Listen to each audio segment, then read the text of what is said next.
Hello everybody, this is Refresh and I am here to bring you a look at Mayday Games' standard sleeves for cards size 70mm by 70mm. These sleeves are clear and you can purchase one pack of these sleeves for $2.25 retail, which gets you 100 sleeves, and that averages out to just a little bit more than 2 cents per sleeve.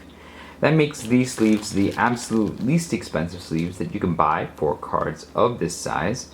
And according to the packaging, it says that it's compatible with games like Settlers of Catan card game, Anno 1701, Hellrail 3rd Perdition, Power Grid, Rivals of Catan, Summertime, and Theophrastus. Let's take a look at what we have inside. As you can see, the sleeves are smooth and glossy on both sides. And now let's check to see if there are 100 sleeves here.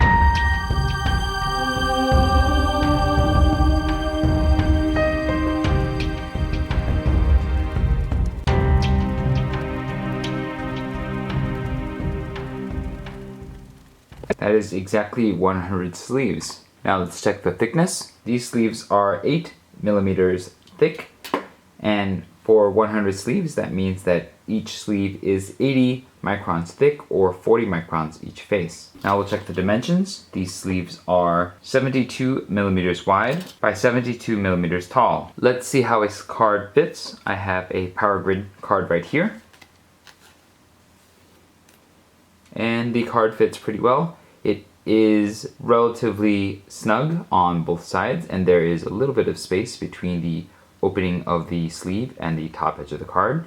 As you can see, it's not a great amount of space, and so the top edge is visible through the top of the sleeve. And so those of you who prefer greater protection from a little bit more space here will want to find sleeves that have a bit more space. However, the aesthetic is nice as far as sleeves go. Now I'm going to be doing the sleeve test. I have these 43 Power Grid cards here, and I'm going to put them in 43 of these sleeves and see how long it takes. Ready, set, go.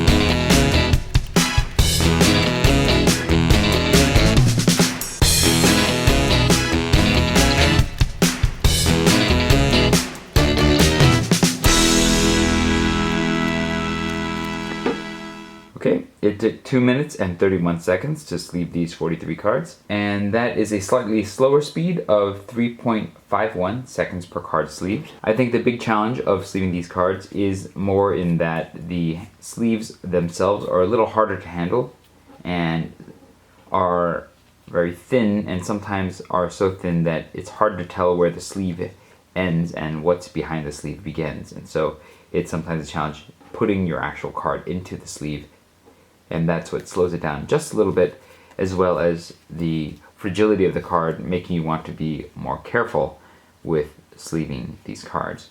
Now that these cards are sleeved, let's go ahead and check for consistency and durability. The tops of the sleeves are relatively similar. There is a little bit of irregularity in terms of the actual heights of the sleeves, but it seems to be very mild.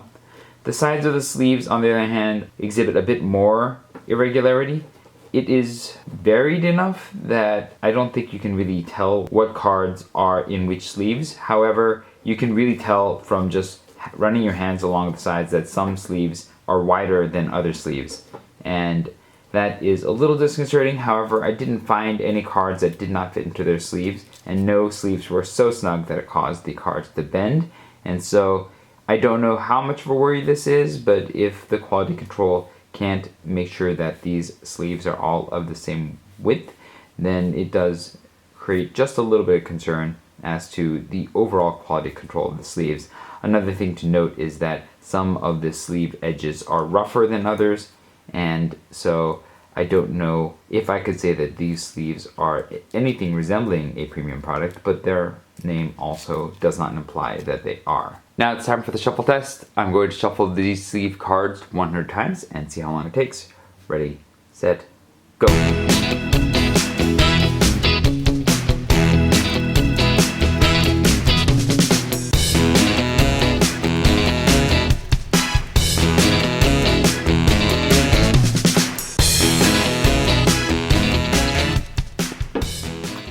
It took 2 minutes and 15 seconds to shuffle these sleeved cards 100 times. And that is a decent speed of 1.35 seconds per shuffle. I think part of the reason why that these sleeves shuffled so well can be attributed to the lightness of these sleeves in terms of their overall feel, and so that makes it easy for me to hold these sleeves and put them into each other. I do think that these sleeves suffer from the same kind of spongy feeling of holding card sleeves, especially at the top edge where there's a little bit of space between the opening of the sleeve and the top edge of the card. But other than that, I felt like the sleeves shuffled pretty well. There are the usual concerns with cards of this size, sometimes turning as you shuffle the cards, and that makes you slow down just a bit to make sure that doesn't happen. And it still happened to me anyways, but I don't know that it's something that does not affect any sleeved cards of this size. Now that I've handled these sleeves a bit, let's go ahead and check to see if they sustained any wear.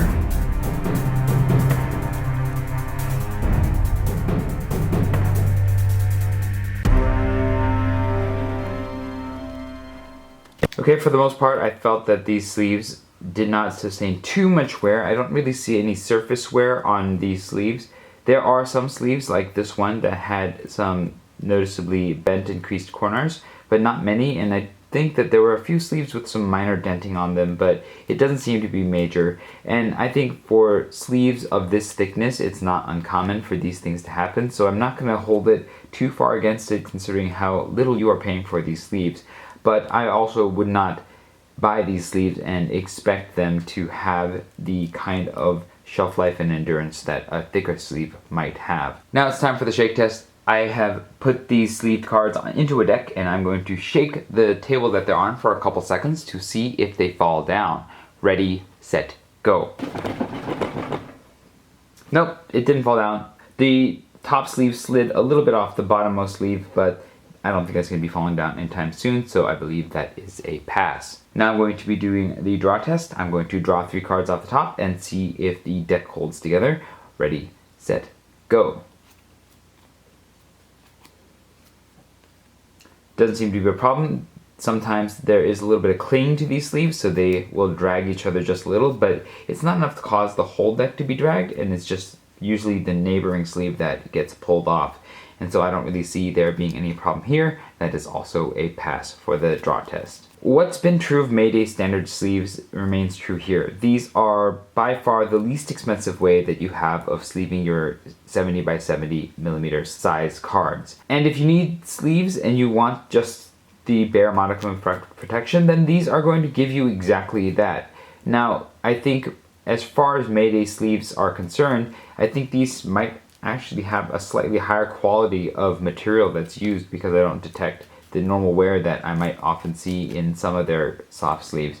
But again, these are soft sleeves, and so bent corners and denting and creasing is something that I don't think you can avoid with them in long-term use.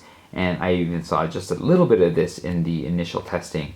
And so you have to know what you're getting into when you buy these sleeves. They are going to give you a great amount of sleeves for the money compared to pretty much every other sleeve out there on the market.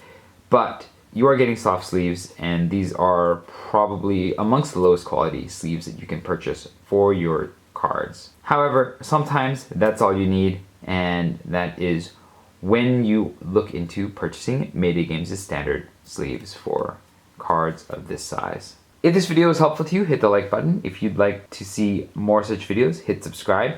I have surveys in the description box below. If you have experience with these sleeves or any other sleeves of this size, you can share that experience in those surveys by clicking on those links, and then that information it will be put on the Innate Games' resource page. But thanks for watching. This was Refresh, and I will see you next time.